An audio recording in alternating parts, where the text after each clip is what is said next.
नमस्कार विद्यार्थी मित्रांनो, मी आहे चेतन राठोड आणि स्वागत करतोय आपला द प्रियांसी आयांसी अकॅडमी यूट्यूब चॅनेलवर।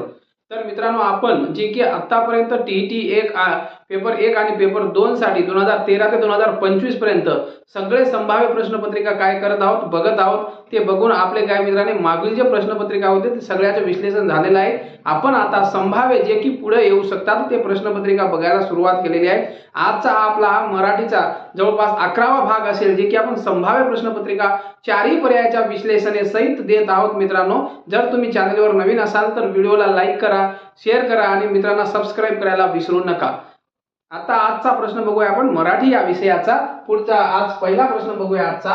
तो मुलगा सूर आहे या वाक्यातील सूर, तो मुलगा कसा आहे? तो मुलगा सूर आहे या वाक्यातील सूर हे कोणत्या प्रकारचे विशेषण आहेत? विशेषण वर आपल्याला प्रश्न विचारलेला आहे मित्रांनो। शब्दाची 8 जाती आहेत, त्याच्यापैकी नाम, सर्वनाम, विशेषण, क्रियापद, क्रियाविशेषण, अवयव, शब्दयोगी अवयव, उभयनामी अवयव, केवळ प्रयोगी अवयव, त्याच्यात 4 अवयवाचे भाग आहेत, 4 सवयीचे भाग आहेत मित्रांनो। तर आपल्याला याच्यापैकी शब्दाच्या जातीपैकी जी तिसरी शब्द जात आहे विशेषण, त्याची व्याख्या बघायची आहे। तर त्याचे जे प्रकार आहेत उपप्रकार, याच्यात आपल्याला प्रश्न विचारला गेला आहे, तो प्रश्न आपल्याला बघायचा आहे मित्रांनो। तर तो प्रश्न बघत असताना आपल्याला विशेषण म्हणजे काय ही गोष्ट समजणं, ही गोष्ट आपल्या लक्षात येणं गरजेचं आहे मित्रांनो। तर विशेषण म्हणजे काय? म्हणजे विशेषण ही शब्दाची एक जात आहे। तर विशेषणचा कार्य काय? विशेषण नामाची व्याप्ती मर्यादित करून नामाबद्दल विशेष माहिती सांगणाऱ्या शब्दाला विशेषण असे म्हणतात। काय मित्रांनो? नामाची व्याप्ती मर्यादित करून, नामाची व्याप्ती म्हणजे नामाची जागा ठरवून नामाची व्याप्ती मर्यादित करून नामाबद्दल विशेष माहिती सांगणाऱ्या शब्दाला काय म्हणतात? वाक्याला विशेषण असे म्हणतात। त्यापैकी विशेषणचे आदिविशेषण, विधिविशेषण असे प्रकार पडतात। तर बघूया आपण विशेषण हा कुठला विशेषण आहे? तो मुलगा सूर आहे या वाक्यातील सूर हे कोणत्या प्रकारचे विशेषण आहेत? तर मित्रांनो, आदिविशेषण आहे का? नाही। का नाही? कारण की हा सूर जो आहे मुलगा म्हणजे नामानंतर आलेला आहे, म्हणून तो आदिविशेषण नाहीत मित्रांनो। आदिविशेषण राहिला असतं तर तो सूर मुलगा आहे असा आला असता, पण इथं मुलगा म्हणजे नामानंतर काय आलेला आहे तर विशेषण आलेला आहे हा सूर, म्हणून हा सूर जो आहे आदिविशेषण नाही। म्हणजे पर्याय क्रमांक 1 हा आपला चुकीचा आहे मित्रांनो। त्यानंतर पर्याय क्रमांक 2 बघूया, विधिविशेषण। हो, विधिविशेषण हा आपला योग्य उत्तर आहे, कारण की तो मुलगा सूर आहे, हा मुलगा नंतर सूर आलेला आहे। तो मुलगा नंतर त्याची म्हणजे त्याला काय सूर आहे, भितडा आहे हे नंतर सांगितलेले आहे, तर म्हणून आपण यांना विधिविशेषण असे म्हणतो मित्रांनो। सार्वनामिक विशेषण आहे का? नाही। तर सार्वनामिक विशेषण म्हणजे माझा, माझे हे वाक्य त्याच्यात असतात, सार्वनामिक विशेषण नाही। त्यानंतर मित्रांनो, धातुसहित विशेषण आहे का? नाही, कारण की जे रड, बोल हे काय आहे, हे मूळचे धातू आहे। याला जर प्रत्यय लागून कुठलाही शब्द बनत असेल तर तो धातू सदृश असतो, पण इथं हा विशेषण कुठल्या प्रकारचा आहे तर विधिविशेषण आहे। विशेषण मधला विधिविशेषण आहे, हा पण नाही।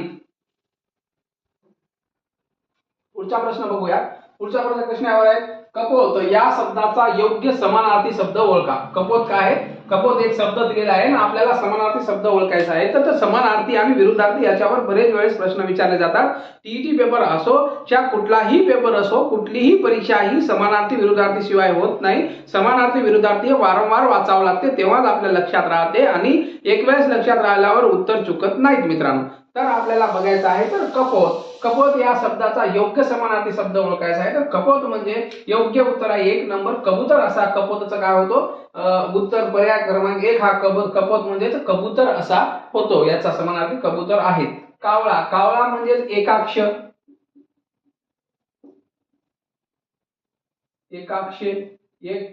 एकाक्ष हे कोणाचा समानार्थी आहे? कावळा, याचा काय आहे? एकाक्ष हा समानार्थी शब्द आहे। त्यानंतर पोपट म्हणजे राघू हा पोपटाचा काय आहे? समानार्थी शब्द आहे। पोपट म्हणजे राघू असा पण होतो। त्यानंतर गरुड म्हणजेच खगेंद्र पण होतो, गरुड म्हणजे खगेंद्र। त्याच्यानंतर वेनतेय हे काय? हे गरुडाचे काय आहेत? गरुडाचे समानार्थी शब्द आहेत। आता आपल्याला कबूतरचा विचारले, पुढे कावळा, एकाक्ष, एक्के असे पण म्हणजे कावळाचा पण विचारू शकतात। त्यानंतर पोपट, राघू, त्यानंतर जे गरुड आहे गरुडला पण काय खगेंद्र, वेनतेय असे काय आहेत? गरुडला समानार्थी शब्द आहेत। पुढचा प्रश्न बघूया. पुढचा प्रश्न कशावर विचारलेला आहे तर त्याने बैलाला मारले या वाक्यातील कर्माची विभक्ती ओळखा. कशाची? कर्माची विभक्ती ओळखा. काय केलेलं आहे तर त्याने बैलाला मारले या वाक्यातील कर्माची विभक्ती ओळखा. तर विद्यार्थी मित्रांनो, आपल्याला कर्म आणि कर्ता हे वाक्यात ओळखता येणं गरजेचं आहे. तेच जर आपल्याला येत नसेल तर आपला प्रश्न हा कदापि सुटणार नाही. मग कर्ता आणि कर्म ओळखायचं कसं, हा पण महत्वाचा पॉइंट आहे. तर मित्रांनो, जो क्रियापद असतो त्याला नारा नारी नारे प्रत्यय जर लावून प्रश्न विचारलो तर आपल्याला काय येते, जो उत्तर भेटतो तो वाक्याचा कर्ता असतो. मित्रांनो बघा, मारले मारले तर कोणी मारले? आता या मारलेला काय प्रत्यय लागते? मारणारा कोण? मारणारा कोण? नारा प्रत्यय लागतो. मारणारा कोण? मग मारणारा कोण? तो. त्याने मारले ना. मारणारा कोण? तो. आता इथं सर्व नाम दिलेलं आहे. जर याच्या जागी कुठलाही नाम दिलेला असेल, आता उदाहरणार्थ चेतन दिलेला असेल, मग मारले, कोणी मारले? चेतनने बैलाला मारले. मग मारणारे कोण? चेतन. चेतन काय झाला? आता इथं काय तो आहे ना, तो काय झाला? इथं कर्ता झाला. मित्रांनो, तो काय झाला? इथं कर्ता झाला. काय झाला? तो कर्ता झाला. म्हणजे त्याने हा काय झाला? इथं कर्ता झाला. मग कर्त्याने ज्याच्यावर क्रिया केलेली आहे तर तो काय असेल? म्हणजे जो त्याची कर्त्याची क्रिया शोषून घेतो तो काय असणार? कर्म असणार. तर मग आता त्याने बैलाला मारले. कोणाला मारला? बैलाला. मग बैल काय झालाय? इथं बैल काय झाले? इथं बैल कर्म झाले. कारण की याने क्रिया केलेली आहे, हा शोषलेला आहे, तर म्हणून हा काय झालाय? इथं कर्म झालेला आहे. तर आपल्याला विचारलंय तर कर्माची विभक्ती कोणती? म्हणजे तर कर्माला जे विभक्ती लागलेली आहे, बैल या शब्दाला जे ला प्रत्यय लागलेला आहे, तर तो ला याची म्हणजे कुठल्या विभक्तीचा आहे? तर हा ला जो आहे हा खालीलपैकी जे आपल्याला विभक्ती दिलेली आहे, प्रथमा, द्वितीया, तृतीया आणि चतुर्थी, यापैकी आपल्याला विभक्ती ओळखायची आहे. मित्रांनो, विभक्तीचे आपण आतापर्यंत प्रकार बघितलो. 8 प्रकार विभक्तीचे आहेत. 6 कारकात पडतात. तर त्याच्यात आपण बघूया प्रथमा, द्वितीया, तृतीया, चतुर्थी, पंचमी, त्याच्यानंतर जो आहे षष्ठी, सप्तमी आणि संबोधन, ह्या 8 विभक्ती झाली. त्याच्यात कारकार्थ किती असतात? 6 कारकार्थ असतात. त्याच्यात षष्ठीला आणि संबोधनला कारकार्थ नाहीत. तर त्याला काही प्रत्यय पण असतात. जसे प्रथमाला प्रत्यय असतो का? नाही. द्वितीयाला असतात सला ते सला नाते, आणि त्याच्यानंतर तृतीयाला असतो नेसीही, निहिसीही, हे तृतीयला प्रत्यय असतात. त्यानंतर चतुर्थीला जे द्वितीयाला प्रत्यय असतात तेच चतुर्थीला असतात सला ते सला नाते, असे हे दोन्ही प्रत्यय. पण द्वितीय आणि चतुर्थीमध्ये फरक असा असतो की जो सला ते सला नाते हे प्रत्यय जेव्हा कर्माला लागतात तेव्हा तो द्वितीय विभक्ती असते. हे मित्रांनो लक्षात ठेवणं गरजेचं आहे. आणि चतुर्थी दान किंवा भेटचा संबंध असेल, उदाहरणार्थ नदी सागराला भेटते, जो ला आहे या नदी सागराला, जो हा ला या चतुर्थी विभक्तीचा आहे. म्हणजे जेव्हा दान किंवा भेट या वस्तू असतात तेव्हा चतुर्थी विभक्ती मानली जाते. आणि ऊनहून हे जे आहेत हे पंचमीचे आहेत. पुण्याहून मुंबई मोठी आहेत, हे पंचमीचे उदाहरण आहेत. त्यानंतर षष्ठी चाचीचे झाजीचे हे प्रत्यय लागलेले असतात. त्यानंतर सप्तमी तई आ स्थळ काळ वेळ याच्यात दर्शवला जातो. त्यानंतरचा आहे संबोधन नो, हा एकच प्रत्यय त्याला आहेत मित्रांनो, जे की हाक आपण असे म्हणतो. तर आपल्याला आता बघायचे त्याने बैलाला मारले या वाक्यातील जो ला आहे हा कुठल्या विभक्तीचा आहे? प्रथमा विभक्तीचा आहेत का? नाही, कारण की प्रथमाला कुठल्याच प्रकारचा प्रत्यय लागत नाही. त्यानंतर द्वितीय विभक्तीचा आहे का? इथं कन्फ्यूज कुठं होतो आपण? हा जो सला नाते हा प्रत्यय आहे, हा कशाचा आहे बा? द्वितीयाचा आहे की चतुर्थीचा आहे? हे दोन तर गेले, तृतीय नाही.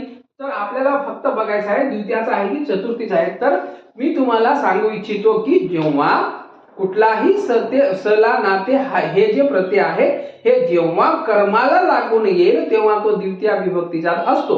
महत्वाची आठ त्याच्यात काय नसावे? दान किंवा भेट या गोष्टी नसावी. तर सरळ तो काय असतो? द्वितीय विभक्तीचा असतो. प्रत्यय काय असतो? द्वितीय विभक्तीचा असतो. म्हणून याच्यात त्याने बैलाला मारले म्हणजे कर्माची विभक्ती विचारलेली आहे, तर म्हणून योग्य उत्तर द्वितीय हा त्याचा योग्य उत्तर आहे. तर मित्रांनो, म्हणजे तुम्हाला आता ही विभक्ती समजली असेल. कालच्या लेक्चरमध्ये पण आपण विभक्तीच्या म्हणजे जेव्हा प्रश्न येतो मग तो क्रियापद असो, संधी असो, प्रयोग असो, समास असो, त्याच्यानंतर जे अलंकार असो, सगळ्यावर आपण हे सगळे काय करतो? चारी जे पर्याय असतात त्याचं हे करून विश्लेषण करून मी तुमच्या समोर मांडत असतो। जर तुम्हाला व्हिडिओ आवडत असेल तर तुम्ही व्हिडिओला लाईक करत चला, जेणेकरून मी मोटिवेट होईल आणि अजून चांगल्या प्रकारच्या हे कंटेंट देण्याचा मी प्रयत्न करेन। पुढचा प्रश्न बघूया काय आहे, अमृत या शब्दाचा योग्य विरुद्धार्थी शब्द निवडा। तुम्हाला एक सांगतो, मला पण एवढे सोपे प्रश्न घेण्याचं काहीच बिलकुल हाऊस नाही, पण जेव्हा हा प्रश्न पेपरमध्ये वारंवार विचारला जातो, किती सोपा प्रश्न असेल तर आपल्याला 1 मार्क देतो, आपल्याला एक मार्गाला महत्व आहे म्हणून हे प्रश्न घेणं आहे, दुसरा काहीच हेतू नाही। तर याच्यात बघूया अमृत या शब्दाचा योग्य विरुद्धार्थी शब्द कोणता। बरेच वेळेस आपल्याला प्रश्न येऊन गेलेला आहे, तर विरुद्धार्थी ओळखायचा आहे। अमृत म्हणजे काय, तर अमृत म्हणजे पियूष, अमृत म्हणजे सुधा, अमृत म्हणजे काय, अमृत म्हणजे पियूष पण होतो, अमृत म्हणजेच सुधा पण होतो, अमृत म्हणजेच काही होत नाही पियूष होतो, सुधा होतो, तर अमृत म्हणजे याचा विरुद्धार्थी आहेत विष। विष हा काय आहे, आपला योग्य विरुद्धार्थी आहे संजीवनी। संजीवनी आपल्याला सगळ्यांनाच माहित आहे, जे मेलेला माणूस असतो त्यांना जिवंत करण्याचं काम संजीवनीच आहे, जे की आपण रामायणामध्ये बघितलेलं आहोत। जेव्हा लक्ष्मणला बर्ची लागते तेव्हा हनुमान संजीवनी आणून लक्ष्मणला लावून काय करते, जिवंत करते। ही काय आख्यायिका आहे मित्रांनो। पुढचा प्रश्न बघूया। पुढचा प्रश्न काय आहे, आईने मुलीला अंगाई गीत गाऊन झोपवले या वाक्यातील प्रयोजक क्रियापद ओळखा। आता आपल्याला काय दिलेलं आहे, यावेळेस सरळ त्यांना सांगितलेलं आहे की प्रयोजक क्रियापद ओळखावा तुम्ही। तर प्रत्येक वेळेस काय करतात की प्रयोजक क्रियापद कुठले, शक्य क्रियापद कुठले, जे क्रियापदाचे प्रकार पडतात त्याच्यावर बरेच वेळेस प्रश्न विचारून गेलेले आहेत आतापर्यंत। तर प्रयोजक क्रियापद म्हणजे काय हे तुम्हाला मी सांगतो। तर प्रयोजक क्रियापद म्हणजे जेव्हा कर्ता हा क्रिया करण्यास समर्थ नसेल, म्हणजे जर त्याची काय नसेल, त्याची क्षमता नसेल, ॲबिलिटी नसेल, कोणाची, कर्त्याची बिलकुल ॲबिलिटी नसेल, तेव्हा त्याला बाहेरून सपोर्ट केला जातो, तेव्हा त्याला काय बोलतात, त्याला प्रयोजक क्रियापद असे म्हणतात। म्हणजे बाहेरून क्रिया करणे म्हणजे प्रयोजक क्रियापद होय। उदाहरणार्थ आईने मुलांना झोपवले, उदाहरणार्थ आईने मुलांना जेवण दिले, उदाहरणार्थ बाबाला रमेश डोंगर चढवतो, उदाहरणार्थ त्याच्यानंतर असे बरेच उदाहरण याच्यात येतात। त्यानंतर जे आहेत जे प्रयोजक क्रियापद आहेत आणि दुसरा एक प्रकार आहे क्रियापदाचे, असे बरेच प्रकार आहेत, पण प्रयोजकच्या विरुद्धार्थी जो आहे ते शक्य क्रियापद। शक्य म्हणजे त्याच्यात कर्ता हा म्हणजे कुठलीही क्रिया करण्यास समर्थ नसते। बाबाला डोंगर चढवते हे त्याचे काय उदाहरणे आहेत। बाबाला डोंगर चढवते म्हणजे स्वतः बाबा काय करते, डोंगर चढते, म्हणजे त्याच्यात क्षमता आहे, त्याच्यात ॲबिलिटी आहे। हा प्रयोगचा याचा कशाचा भाग झाला, क्रियापदाचा भाग झाला, प्रयोजक आणि शक्यचा। आपल्याला फक्त काय विचारलेलं आहे इथं की प्रयोजक क्रियापद ओळखा। आपल्याला क्रियापद ओळखायचं आहे, ते प्रयोजक असो काही असो, आणि क्रियापद म्हणजे आपल्याला सगळ्यांना माहित आहे, वाक्याचा अर्थ पूर्ण करणाऱ्या क्रियावाचक शब्दाला आपण काय म्हणतो, क्रियापद असे म्हणतो। मग याच्यात आपण बघूया, तर गाऊन काय आहेत, क्रियापद आहेत का बघूया। आईने मुलीला अंगाई गीत गाऊन, पुढे काहीच नसेल तर गाऊन आहे म्हणजे काय केलं, अंगाई गीत गाऊन, झोपवले, बसवले, हसवले, रडवले, काय केलं, काहीच येत नाही, म्हणजे वाक्याचा अर्थ हा शब्द पूर्ण करू शकत नाही, म्हणून हा गाऊन हा चुकीचा आहे। त्यानंतर दिलेला आहे झोपवले। तर विद्यार्थी मित्रांनो, आईने मुलीला अंगाई गीत गाऊन झोपवले यानंतर दुसरा कुठलाच शब्द नाही, तर क्रियापद जास्तीत जास्त वेळा म्हणजे 99% वेळा काय येतो, वाक्याच्या शेवटी येतो। पण इथं आता वाक्याच्या शेवटी आलेला आहे तर क्रियापद, आणि झोपवले हा वाक्याचा अर्थ पूर्ण करतो, म्हणून आपण याला काय म्हणतो, क्रियापद म्हणतो। आणि आपल्याला दिलेला आहे की प्रयोजक क्रियापद ओळखा। प्रयोजक क्रियापद आणि क्रियापद हा काय सारखाच असतो, पण वाक्य प्रयोजक क्रियापदाचा असल्यामुळे आपल्याला दिलेला होता प्रयोजक क्रियापद ओळखा। आपण आता प्रयोजक क्रियापद ओळखलेला आहात, म्हणजेच जे झोपवले आहेत हे काय आहेत, वाक्याचे क्रियापद आहेत। पुढचा प्रश्न बघूया, तर दुसऱ्यावर उपकार करणारा या शब्द समूहासाठी एक शब्द निवडा। काय आहे, शब्द समूहासाठी दिलेला आहे, तर दुसऱ्यावर उपकार करणारा आपल्याला सगळ्यांना माहित आहे, याचं योग्य उत्तर काय आहे तो, तर परोपकारी। म्हणजेच काय, दुसऱ्यावर उपकार करणारा हा काय आहे, तर कोण आहे, तर परोपकारी हा दुसऱ्यावर उपकार करणारा, याचं योग्य उत्तर काय आहे, परोपकारी। कृतज्ञ पण तुम्हाला माहित आहे, स्वावलंबी पण माहित आहे, या तिन्ही पर्याय तुम्हाला माहित आहे, फक्त परोपकारी हा पण तुम्हाला माहित होतं, पण जेव्हा पेपरमध्ये विचारलं जातं तेव्हा कन्फ्यूज न होता हे आपल्याला यायला पाहिजे म्हणून घेण्याचा उद्देश आहे। तर दुसऱ्यावर उपकार करणारा तो म्हणजे जो परोपकारी आहेत। पुढचा प्रश्न बघूयात, कशावर दिलेला आहे आपल्याला पुढचा प्रश्न विद्यार्थी मित्रांनो, तर स्वतः हे कोणत्या प्रकारचे सर्वनाम आहेत? तर सर्वनाम म्हणजे काय? तर नाम सर्वनाम ही सर्वनाम शब्द जातीतील एक जात आहे. नामाऐवजी जे वापरले जातात त्याला सर्वनाम म्हणतात. नामाची पुनरावृत्ती टाळणे हा सर्वनामाचा धर्म आहे, गुणधर्म आहे. का? कारण की एकच नाव आहे म्हणजे जास्त वेळा येतो. उदाहरणार्थ चेतन जेवण करत आहे, चेतन उद्या शाळेला जाईल, चेतन शेतात जाईल. चेतन हे चेतन टाळण्यासाठी त्याच्यासाठी ते अशा प्रकारचे नाव वापरले जातात. चेतन जेवण करत आहे, जेवण करून तो शाळेत जाईल, शाळेनंतर तो घरी येईल. हे काय झालं? ते जे आपण वापरतो हे सर्वनाम झालंय. नामाची पुनरावृत्ती टाळणे म्हणजे नामाऐवजी येणाऱ्या त्याला आपण काय म्हणतो? सर्वनाम असे म्हणतो. सर्वनामाचे 6 प्रकार पडतात आणि 9 प्रकारचे आपण सर्वनाम वापरू शकतो. त्याच्यात 6 प्रकार कुठले आहेत तर आपण बघूया. पुरुषवाचक आहेत, त्याच्यात काही उपप्रकार पडतात. त्यानंतर दर्शक सर्वनाम आहेत, सामान्य किंवा अनिश्चित आहेत, प्रश्नार्थक आहेत. त्यानंतर कुठला आहे तर संबंधी सर्वनाम आहे, आत्मवाचक सर्वनाम आहे. असे 6 प्रकारे पडतात. तर त्यापैकी आपल्याला काय ओळखायचं आहे? स्वतः हे कोणत्या प्रकारचे सर्वनाम आहेत?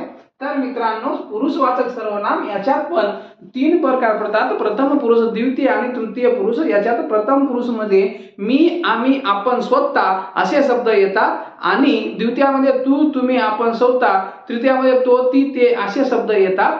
पण मित्रांनो, जेव्हा हा स्वतः एकटा येतो, जेव्हा हा स्वतः स्पेशल वापरला जातो जो की नामानंतर येतो, तेव्हा स्वतः हा आत्मवाचक शब्द असतो, आत्मवाचक सर्वनाम असतो. कारण की आत्मवाचक सर्वनाम स्वतः, निज, केवळ हे आत्मवाचक सर्वनाम आहेत. तर हे जे आहेत स्वतः हे कोणत्या प्रकारचे सर्वनाम आहेत? आपल्याला इथं स्पेशल दिलेला आहे, वेगळा दिलेला नाही. तर जेव्हा म्हणजे आपल्याला वेगळा दिलेला आहे जेव्हा वाक्यात दिलेला असतो तेव्हा नामानंतर असतो. पण हा स्वतः आपण असं पण वापरू शकतो. पुरुषवाचक मधले स्वतः आपण असं वापरू शकत नाही, त्याला आपल्याला वाक्य बनवावं लागतो. त्याला आपण म्हणजे मी, आम्ही, आपण, स्वतः जे आहेत ते तशा प्रकारे वापरले जातात. पण हे स्वतः म्हणजेच हा स्पेशल वापरला जातो, म्हणून हा काय आहेत? आत्मवाचक सर्वनाम आहेत मित्रांनो. याचा योग्य उत्तर काय होईल?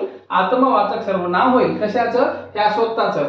त्यानंतर आहे दर्शक सर्वनाम. जवळची किंवा दूरची वस्तू दाखवण्यासाठी हाही, हे, तो, ती, ते हे शब्द वापरले जातात, म्हणून त्याला आपण दर्शक सर्वनाम म्हणतो. काय? दर्शक सर्वनाम म्हणतो. आपला योग्य उत्तर आत्मवाचक आहे. त्यानंतर झालाय संबंधी सर्वनाम. संबंधी म्हणजे एखादा संबंध दाखवायचा असेल जो तो, उदाहरणार्थ जे चकाकते ते सोने नसते, जे आले त्याच्यात जे जोडणारे आहेत त्याला संबंधी असे म्हणतात. आपला योग्य उत्तर काय? आत्मवाचक सर्वनाम आहे. पुढचा प्रश्न बघूया. बरेच वेळा विचारलेला आहे पुढचा प्रश्न. तर काय आहे? अनुज या शब्दाचा योग्य समानार्थी शब्द कोणता? अनुज या शब्दाचा योग्य समानार्थी शब्द कोणता असं विचारलेला आहे. तर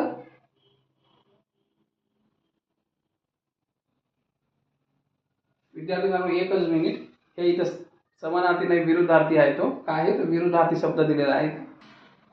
तर अनुज या शब्दाचा विरुद्धार्थी शब्द कोणता असे दिलेला आहे आपल्याला सगळ्यांनाच माहित आहे. अनुज म्हणजे मनुज, धनुज, प्रज होतो का? नाही. तर अनुज म्हणजे अग्रज. अनुज म्हणजेच मित्रांनो काय? अग्रज. याचा विरुद्धार्थी शब्द आहे. अनुज म्हणजे लहान, मागावून जन्मलेला. अग्रज म्हणजे टोकाचा. अग्रज म्हणजे प्रथम. अग्रज म्हणजे पहिला. हा काय? अग्रज हा पहिला जन्मलेला आहे त्याला अग्रज असे म्हणतात आणि जो मागून जन्मलेला आहे त्याला अनुज असे म्हणतात मित्रांनो. म्हणून योग्य उत्तर काय आहे? अनुजचा विरुद्धार्थी अग्रज असा आहे मित्रांनो. पुढचा प्रश्न बघूया. तर पुढचा प्रश्न काय आहे? तर 9 नंबरचा. तो परीक्षेत उत्तीर्ण झाला कारण त्याने प्रामाणिकपणे अभ्यास केला होता. काय केला होता त्यानं? इथं तो परीक्षेत उत्तीर्ण झाला कारण ह्या उभ्या नवी अव्याने हात जोडलेला आहे. तर त्याने प्रामाणिकपणे अभ्यास केला होता. या वाक्यातील आपल्याला काय करायचं आहे? तर हे काय करायचं आहे आपल्याला मित्रांनो?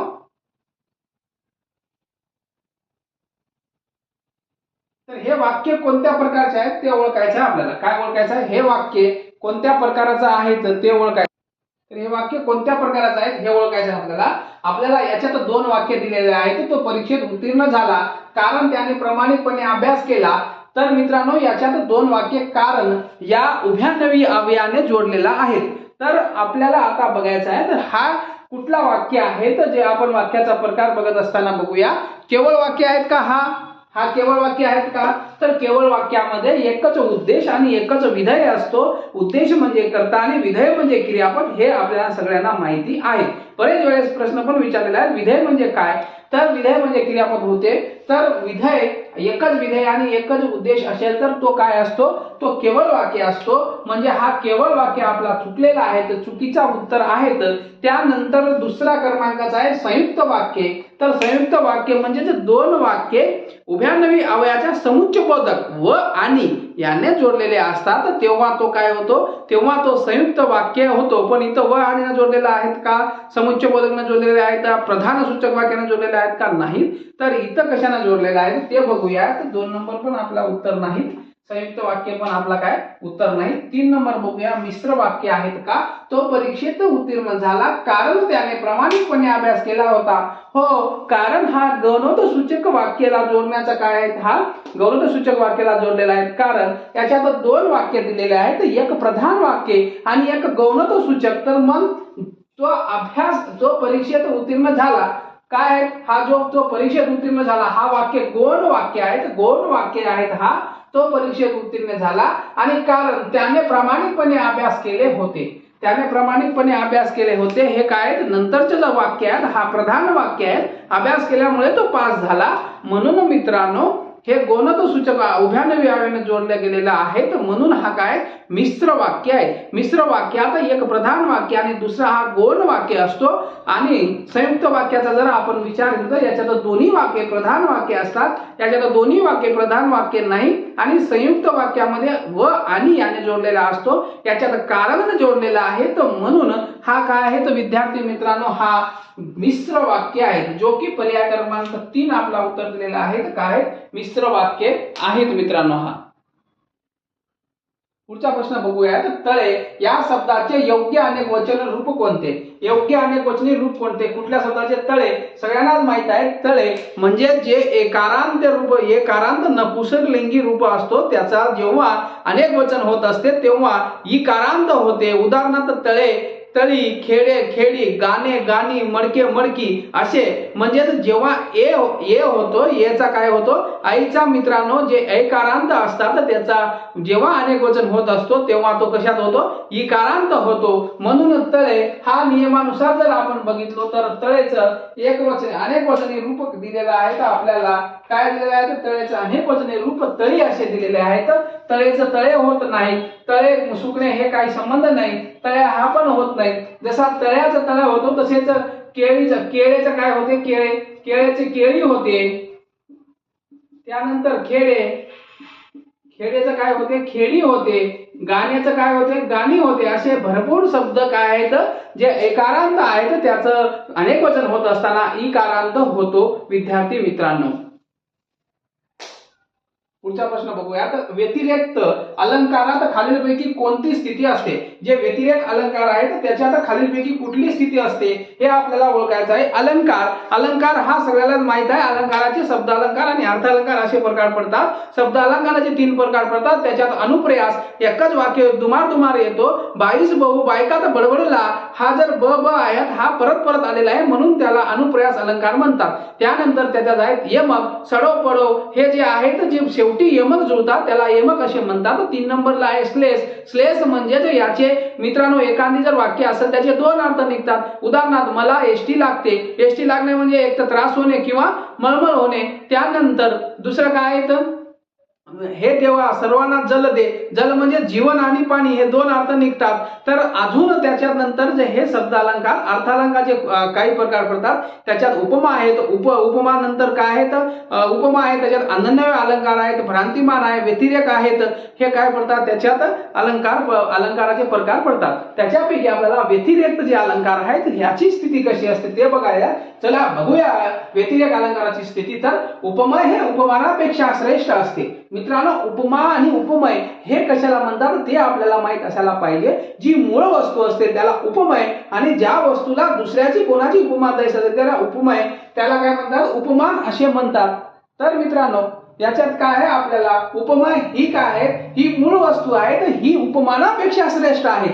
त्याच्यात काय आहे तर तू चंद्राहून शीतळ प्रेमाहून पातळ कळोळ प्रेमाचा असं कोणाला म्हणलेलं आहे, देवाला म्हणलेलं आहे. तर देवाला काय म्हणतात नाम तुझे देवा घेता हे काय आहे तर अमृताहून गोड.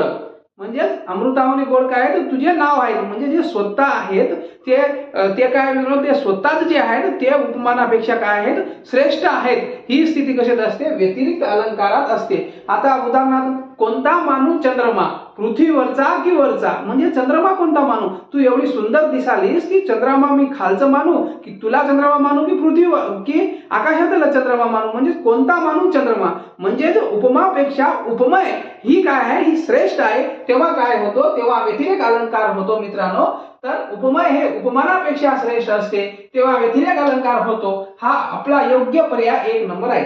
त्यानंतर उपमान हे उपमानापेक्षा श्रेष्ठ असते. त्यानंतर उपमय आणि उपमान एकच असतात, उपमय आणि उपमान एकच असतात, तेव्हा मित्रांनो रूपक अलंकार होतो. रूपक, तेव्हा काय होतो, रूपक अलंकार होतो. उपमय आणि उपमान एकच असतात तेव्हा रूपक अलंकार होतो. म्हणजे उदाहरणार्थ ताजमहल तोच त्याच्या परी, म्हणजे जगी ताजमहल तोच त्याच्या परी, म्हणजे दुसरा त्याच्यासारखा आहे का, नाही. त्यानंतर आहे उपमेयाची तुलना स्वतःशीच होते, म्हणजे उपमेयाची तुलना स्वतःशीच होते, स्वतःशीच करावं लागते. तेव्हा तो काय असतो, तेव्हा मित्रांनो हा कुठला अलंकार असतो, तर तेव्हा हा अनन्यव्यय असतो. उदाहरणार्थ, आई सारखी आईस, आई सारखी माया कोणाला करता येते का, नाही करता येत, म्हणजे आई सारखी आईस हे काय आहेत, अनन्य अलंकाराचे उदाहरण आहेत, जे की उपमेयाची तुलना स्वतःशीच करता येते. तर विद्यार्थी मित्रांनो, आपण आता इथं थांबूया. जर तुम्हाला व्हिडिओ आवडत असेल तर तुम्ही व्हिडिओला लाईक करा, मित्रांना शेअर करा, आणि जे चॅनल आहे द प्रियांशी आयांशी अकॅडमी या युट्यूब चॅनलला सबस्क्राईब करायला विसरू नका. धन्यवाद.